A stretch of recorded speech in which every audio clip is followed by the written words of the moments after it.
Hello and welcome to your daily dose of Satoshi's news. Today's date is Sunday, the 31st of August 2025, the year BSV comes alive. Branch of threads, expand your mind with treechat.ai or your post put on chain. Right, let's see what we've got today. We've got some fantastic posts here from CSW. The man is like absolutely on fire. There's two that I want to go through. There's another one where he's pissing himself about somebody else bragging that XRP is going to be around for 70,000 years. It's so stupid. We've got some 365 days of Bitcoin history, and today is the anniversary of the death of Lady Diana. And we all know what that was about. And then we'll finish with the Kelly countdown. Right, let's get into it.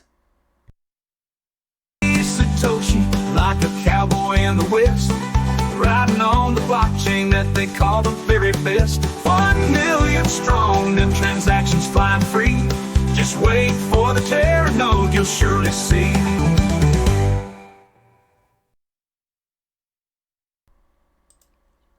Here we go. Right, CSW has actually pinned this post. Let's see when he wrote this. This was the 26th of August. This is 5 days ago. So he said, cash set in stone. Cash is broken. Not in the way the banks tell you, not in the way a government bleat about modernization and digital transformation. Cash is broken because it's been stolen from the people who use it, gutted of its existence, and caged inside systems of permission. Real cash was always simple. It was final at the moment of exchange. It was yours when you held it. It required no explanation, no identity card, no bureaucracy. The brilliance of that simplicity was what made society move. Trade without mediation, trust replaced by possession, immediacy without theatre. That is what needs to be fixed, restored and reborn. Cash only exists if it's set in stone. The rules cannot change. To call something cash while leaving its foundations open to amendment by committees or developers is fraud. Imagine coins that melted in your hand because a committee decided the metal should be lighter this week, or banknotes whose denominations shifted because someone voted on it overnight. No one should accept such instruments as money. Yet that is precisely the condition of most so-called digital money today. Mutable, malleable, subject to political whim and technical cabal. Cash that bends to votes is not cash. It's credit in disguise, controlled by its issuers. Absolutely, security offering is what it is. True digital cash requires the same immutability as stone. The protocol must be stable, not a clay tablet that can be rewritten at will, but granite, hard, unforgiving, permanent. Its rules are fixed so that the economic actors, the businesses, the merchants, the individuals can build atop them without fear that tomorrow the ground will shift beneath their feet. That permanence is not a handicap, it is the foundation of trust. Without it, all you have is a theatre of improvisation. With it, you have money. And control must be direct. To be cash, you must hold it yourself. No committee, no bank, no validator should stand between you and the right to spend. Accounts are cages. They are constructed precisely so that someone else decides when and how you may act. In account-based systems, you are never the owner. You are the authorized user, at the mercy of the authorizer. Cash abolishes this power dynamic. When you have it, you decide. When you transfer it, the transaction is complete. No committee can veto. No server can decline. No bureaucracy can delay. That is the defining line between money and control. Look around at what passes for financial progress. Banks paying you nothing for deposits, yet charging you to access your own balance. Governments colluding with these banks on monitor every penny. To skim every transaction, to harvest taxes on every digital trail. They tell you it's safer than it is efficient, that it is for your protection. Protection from what? Protection from freedom, protection from the indignity of standing on your own 2 feet, cash in hand, able to act without their permission. That is the true crime of the modern system. Digital cash, as it was conceived, was the answer. No accounts, no balances, no mutable ledgers. A chain of digital signatures passed hand to hand, secured by proof of work set in stone. Transactions traceable for law but unshakable in practice. Scalable to billions of payments for the smallest microtransaction to the largest enterprise settlement. There we go. Beautiful.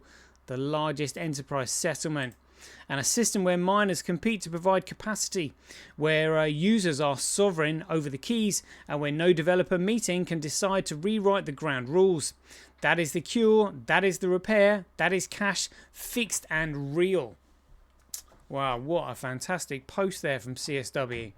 Like, absolutely brilliant. Like, who knew that we were going to get like this sort of poetry from him? Like, you know, when he first started, it's just absolutely fantastic.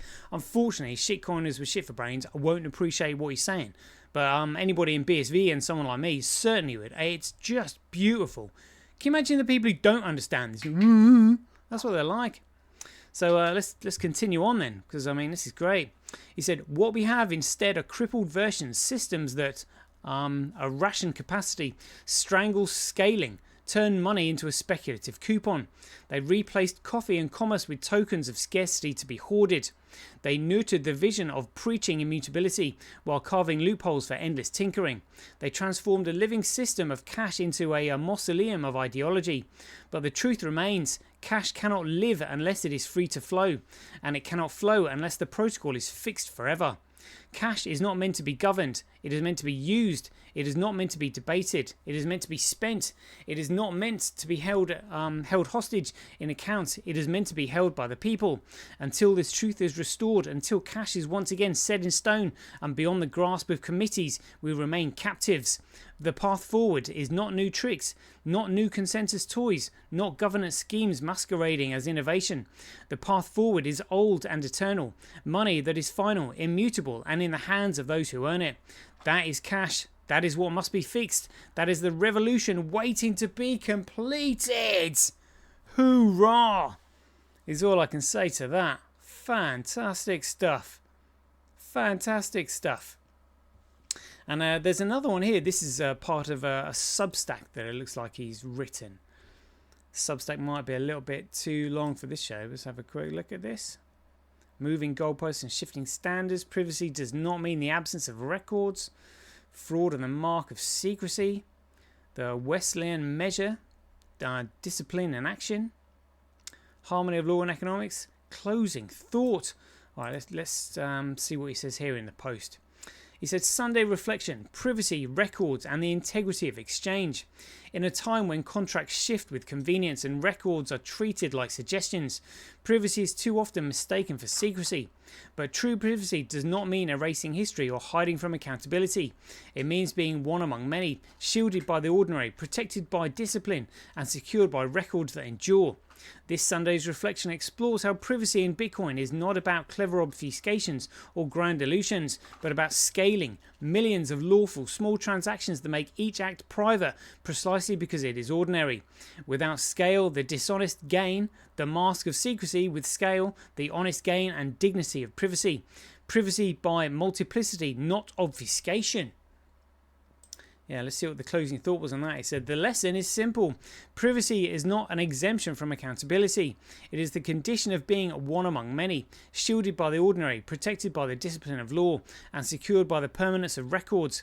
Without it, men do not become free, they become prey. With it, markets thrive, contracts endure, and dignity remains intact. Privacy, then, is not an escape. It is the very measure of a just society. That's what he's been going on about. It's the very measure of a just society. That is why we need a true money. Absolutely, a true money is the very measure of a just society. Yeah, when things actually have a true value that's not manipulated by central control. Yeah, the central control that can manipulate markets on a whim, push prices up and down, cause economic depressions and booms and busts all the time. That's what you need, a true money that represents a true measurement of value, not this fiat currency crap. That is just fantastic. Let's read this on the harmony of law and economics. From a legal perspective, privacy grounded in scaling is defensible. Every act is auditable, every contract enforceable. For an economic perspective, it is efficient. Markets gain liquidity predictably and resilient. Yeah, predictably, because you can see where the market is going. It's not manipulated. and resilience. It is only when privacy is confused with secrecy, when people demand to hide rather than to transact lawfully, the system fails. The true challenge is not to escape the gaze of law, but to build systems so abundant in lawful action that surveillance becomes redundant. Yeah, you don't need it. People acting in the privacy, people acting in private, and you can prove it via an immutable record. You don't need third parties, fudging the figures, being corrupt. Right, absolutely amazing.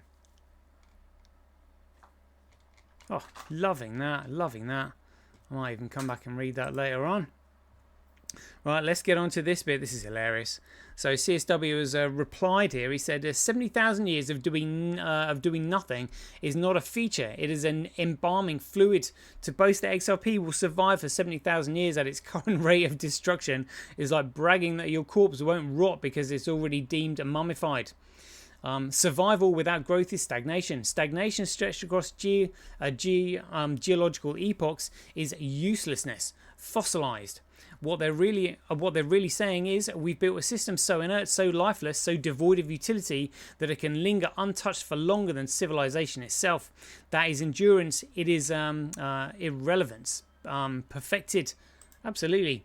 And that's because Begans had tagged Craig in this one. And this guy, Smoked Dog, had said, Ripple positioned to outlast Swift and Bitcoin. XRP is designed for the next 70,000 years. That's hilarious. That's hilarious. It's a completely centralized system. It'll last for as long as its creators last. That's it. Read closely said Ripple could survive as it is a better version of the Swift. They're talking absolute crap. This is the bullshit that they're just like regurgitating. It's utter bullshit. And Bitcoin Network, and it could be used by traditional financial organizations for advanced experience of the current service industry. What a load of absolute nonsense that is. Utter nonsense. And where's he got this from? Somebody has written here, will a digitization of money take place? Digitization of money. Money has to be, you have to commoditize data in order for it to be money. So, all fail number one. See figure 16. As the technology is here, this answer should be answered before financial sector can say there is a future for Ripple protocol. But at the same time could be concluded that Ripple could survive and it is a better version of Swift and Bitcoin Network, and it could be used by traditional financial organizations for advanced experience of the current service industry is providing to customers and merchants. The only risk is in the future there could be security issues in regard to broader use and interests of the criminals to break in the system. Well, that's going to be easy because it's completely centralized. They'll just take it over. Even now, the system has a good security measure taken, but with new ICT innovations, new problems could emerge. The team behind Ripple Labs Incorporated have these goals set in the right direction, and only time will tell if they're right. What a load of absolute nonsense. Utter nonsense. Ripple couldn't do more than 2 million transactions over 24 hours. Even Visa and MasterCard can do more than Ripple. Visa and MasterCard can still do 50 to 60,000 transactions per second. That's way more than 2 million transactions in 24 hours. And Ripple can't do any more than that. And they won't be able to do any more than that. It's a completely centralized, utterly useless piece of garbage. But, I mean, it just goes to show you the amount of, like, hocus pocus in space. People will believe anything you tell them. Like, literally. XRP properties, what a joke this is. The very first ledger contained 100 billion XRP, and no new XRP can be created. The XRP can be destroyed, money that can be destroyed by transaction costs or lost by sending it to addresses for which no one holds a key. So XRP is slightly deflationary. Look, you cannot have like a money that can disappear. It's so ridiculous. Look at that, slightly deflationary. So it's slightly destructible. By nature. No need to worry about running out though. At the current rate of destruction, it would take at least 70,000 years to destroy all XRP, and XRP prices and fees can be adjusted by a centralized authority as the total supply of XRP changes. Honestly, such a load of crap. But I mean, the bad thing is though, shitcoin is shit for brains. They wouldn't really understand any more than that. Only people in genuine Bitcoin actually understand the significance of what's been said there. Right, let's get on to some 365 days of Bitcoin history. It is the 31st of August. And on the 31st of August, 1997, Princess Diana died. And again, like we all know why. But check this out. Look, Sunday, August 31st, 1997, 12:20 a.m., a black Mercedes car with Princess Diana and her boyfriend Dodi Fayed inside roars away from the rear entrance of the Paris Ritz Hotel to avoid the paparazzi waiting at the front. It is headed for the couple's secret love nest near the Camps Elysees. At the wheel is chauffeur Henry Paul and Dodi's bodyguard Trevor Rees-Jones in the front passenger seat. As the Mercedes enters the Pont de Alma tunnel, witnesses insist it was being followed by a black motorbike, a dark saloon and a white turbo Fiat Uno. The saloon tailgated Diana's car to make the chauffeur drive faster and more erratically. Then the Uno clipped the side of the Mercedes to push it to one side. This allowed the motorbike to speed past. At 12:23 a.m., the witnesses claim that when the bike was 15 feet in front of the car, there was a fierce flash of the white light which came from the motorbike. The suggestion is that this came from a laser beam carried by the pillion passenger, which was shot at the car. The witnesses' view is that the flash of light blinded Henry Paul temporarily. It was followed by a loud bang as the limousine swerved violently before slamming into the 13th pillar in the tunnel. One eyewitness, a French harbour pilot, watched the scene in his rearview mirror. He recalls the motorbike stopping and one of the riders jumping off the bike before going to peer in the Mercedes window.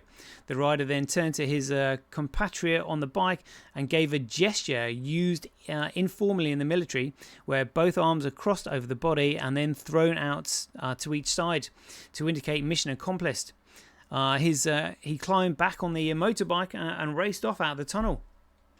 Yeah, and again, Diana was still alive and well. She had a shoulder injury, and yet the ambulance took like 45 minutes to get her to a hospital, and we all know why, because they were injecting with shit in the back of the ambulance that brought on a heart attack. You know, oh, it was one of those hidden injuries. Oh, really? A hidden injury? Even though she was talking and she was fine. And just like had a bruised shoulder. Oh yeah, but it was one of those hidden injuries you couldn't see. Right, well only the ambulance crew know about that, and they took 45 minutes to get to a hospital. What an absolute joke, you know. And again, we've all heard stories about like the weapons that the CIA and the FBI have got and all that. Sounds like the pillion passengers were one of them, if you ask me. But that's just my opinion. And here we go. 17-minute show is the Kellenschweiler Countdown. It is the 31st of August. Means we've got 18 days left of the Kellenschweiler Countdown. There is going to be so much coming. Oh, it's September the 1st tomorrow. So that means we'll just have 17 days left, a little over 2 weeks. And as the BSVA said, you know, it is coming soon. But I'm sure there are going to be other announcements between now and then. So remember, hit the like button, press subscribe. You're not going to want to miss all the shenanigans that happens between now and then. It's going to be absolutely epic. So until then, be aware, take care, stay safe out there, and we'll see you in the next one. The king still has one more move.